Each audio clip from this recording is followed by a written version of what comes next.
Bonjour à tous, aujourd'hui on ouvre ensemble la boîte à outils indispensable pour la trésorerie d'une entreprise. On va décortiquer 5 solutions, 5 outils essentiels pour financer son quotidien, mais aussi pour soutenir sa croissance. Allez, c'est parti. Alors on commence tout de suite par une question qui peut paraître un peu folle.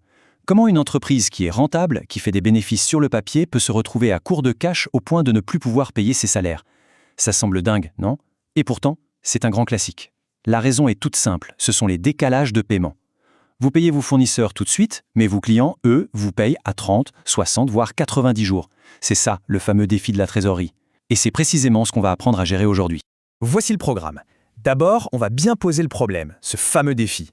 Ensuite, on se penchera sur les solutions les plus classiques, celles que propose la banque. Puis, on verra une autre approche, très intéressante, comment utiliser ses propres factures pour générer du cash. Et on terminera avec le plus important, un guide pratique pour savoir quel outil choisir et pour quels besoins.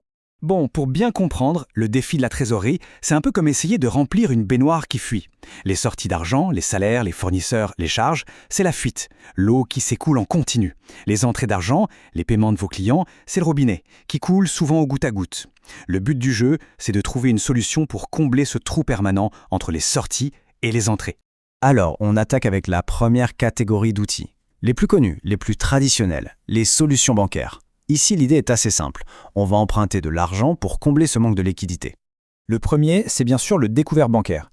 C'est l'autorisation que donne votre banquier pour que votre compte passe dans le rouge, jusqu'à une limite définie bien entendu. On fait souvent la distinction entre la facilité de caisse, qui est faite pour un petit coup dur de quelques jours, et le découvert autorisé, qui est une solution un peu plus structurée, négociée à l'avance. Imaginez un instant, le compte de l'entreprise est à 0, pile. Et là, une facture de 100 000 € doit être payée, c'est urgent. Pas le choix, l'entreprise utilise son découvert et son compte passe à moins 5 000. 5 jours plus tard, un client règle sa facture, l'argent rentre et hop, le compte repasse dans le vert. Voilà l'utilisation parfaite du découvert, un besoin immédiat et de très courte durée. Alors, le pour et le contre, l'avantage numéro 1, c'est sa souplesse. C'est instantané, il n'y a pas de paperasse, on l'utilise quand on veut.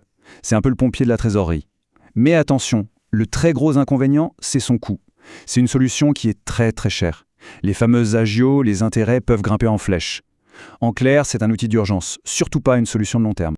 Deuxième outil de la famille banque, le crédit de trésorerie. Là, on change complètement de logique. Le découvert, c'est une autorisation d'être dans le rouge. Le crédit de trésorerie, c'est un prêt, un vrai. La banque vous avance une somme précise, pour une durée définie et pour financer un besoin que vous avez bien identifié à l'avance. Et cet exemple illustre ça parfaitement. Un magasin de jouets sait qu'il doit faire le plein de stock en octobre pour les ventes de Noël. C'est une grosse sortie d'argent d'un coup. Il va donc voir sa banque, demande un crédit de trésorerie de 50 000 €, achète ses jouets, les vend en décembre et en janvier, avec le cash des ventes, il rembourse son prêt. C'est l'outil idéal pour un besoin saisonnier bien planifié. Du coup, quel est le compromis? Le gros avantage, c'est que le taux d'intérêt est bien plus intéressant que celui du découvert. Ça coûte beaucoup moins cher. L'inconvénient, c'est que c'est moins flexible. Il faut monter un dossier, justifier son besoin auprès du banquier et attendre son feu vert. Ça demande un minimum d'anticipation. Troisième solution bancaire, la ligne de crédit. Pour faire simple, imaginez que la banque vous donne accès à une réserve d'argent permanente. Une enveloppe qui est toujours disponible. Vous pouvez piocher dedans quand vous voulez et vous ne payez des intérêts que sur la somme que vous avez réellement utilisée. Le reste est là, en attente. L'exemple d'une entreprise du BTP est parfait. Elle doit démarrer un gros chantier. Il faut avancer beaucoup d'argent pour les matériaux. Hop, elle pioche 100 000 € dans sa ligne de crédit. Quelques mois plus tard, le client paye une partie du chantier. L'entreprise utilise cet argent pour rembourser les 100 000 €. Et là, la ligne de crédit est à nouveau pleine, prête à servir pour le prochain chantier. C'est un système revolving qui se renouvelle. Le bénéfice numéro 1, ici, c'est la tranquillité d'esprit. C'est un véritable filet de sécurité financier. Quoi qu'il arrive, on sait que cette réserve est là, disponible. Bien sûr, cette sécurité a un prix. Même si vous n'utilisez pas la ligne, il y a souvent des frais de dossier ou des commissions de non-utilisation à payer. C'est un peu comme un abonnement pour être serein. Ok, on a vu les solutions bancaires, maintenant on change complètement d'angle d'attaque. On ne parle plus d'emprunter. La nouvelle idée, c'est comment utiliser l'argent que vos clients vous doivent déjà, mais qu'ils n'ont pas encore payé. Comment on transforme ces factures en attente en cash, tout de suite, dans le compte en banque. Et pour ça, l'outil roi, c'est l'affacturage, ou factoring.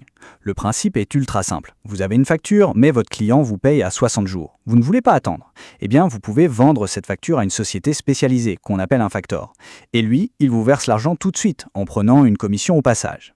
Et là, le mot d'ordre, c'est vitesse. On parle de recevoir les fonds en 24, parfois 48 heures. C'est un véritable turbo pour la trésorerie.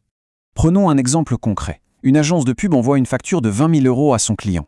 Plutôt que d'attendre 2 mois, elle la transmet au facteur. Le facteur lui vire immédiatement, disons, 19 500 € sur son compte. C'est ensuite le facteur qui se chargera de contacter le client à l'échéance pour se faire payer les 20 000 €. L'agence, elle, a eu son argent et est passée à autre chose. Alors, les avantages sont énormes. Du cash tout de suite et très souvent une garantie contre les impayés. Si votre client ne peut pas payer, c'est le problème du facteur, plus le vôtre. C'est une double sécurité. Les inconvénients maintenant, le coût via les commissions est assez élevé. Et surtout, ce n'est plus vous qui relancez votre client pour le paiement. Et ça, parfois, ça peut être un peu délicat pour la relation commerciale. On enchaîne avec un outil un peu plus vintage, l'escompte. C'est un peu l'ancêtre de la facturage. Le principe est le même, avancer de l'argent sur une créance. La grosse différence, c'est que ça ne s'applique pas à une simple facture, mais à un document juridique plus formel, un effet de commerce, comme la lettre de change. C'est une sorte de reconnaissance de dette officielle. C'est très direct. Un fournisseur a en main ce document officiel qui prouve que son client lui paiera 5 000 € dans 90 jours. Il n'a pas envie d'attendre. Il va voir sa banque, lui présente ce document, et la banque lui escompte la créance. C'est-à-dire qu'elle lui donne l'argent tout de suite, par exemple 4 900 €. Son avantage, c'est que ça permet de transformer rapidement en cash une créance qui est juridiquement très solide. Son grand inconvénient, c'est que c'est de moins en moins pertinent aujourd'hui. La facturage est bien plus souple et les effets de commerce se font de plus en plus rares. Bon, on a fait le tour de notre boîte à outils, on a vu nos 5 solutions. La question finale, c'est bien sûr laquelle choisir. Parce que chaque outil répond à un problème bien spécifique. Alors on va mettre tout ça en perspective pour y voir clair. Ce tableau, c'est la synthèse parfaite. Regardons ça ensemble. Pour un imprévu total, un besoin urgent pour hier, c'est le découvert. Imbattable en rapidité, mais attention, il coûte un bras. Pour préparer un pic d'activité saisonnier, c'est le crédit de trésorerie. Il est moins cher, mais il faut anticiper. Si votre problème de fond, c'est que les clients mettent trop de temps à payer, la solution dédiée, c'est l'affacturage. C'est rapide, mais coûteux. Et enfin, pour une gestion sereine au quotidien, pour avoir un matelas de sécurité, c'est la ligne de crédit qui est idéale. Et voilà, la boucle est bouclée, vous l'aurez compris, il n'y a pas de solution miracle, pas d'outil universel. C'est comme en bricolage, on n'utilise pas un marteau pour visser. Le vrai secret, c'est de savoir bien diagnostiquer son besoin de trésorerie. Est-ce un besoin urgent, un problème de saisonnalité ou un souci structurel avec les délais de paiement? Une fois que le diagnostic est posé, le choix du bon outil devient une évidence.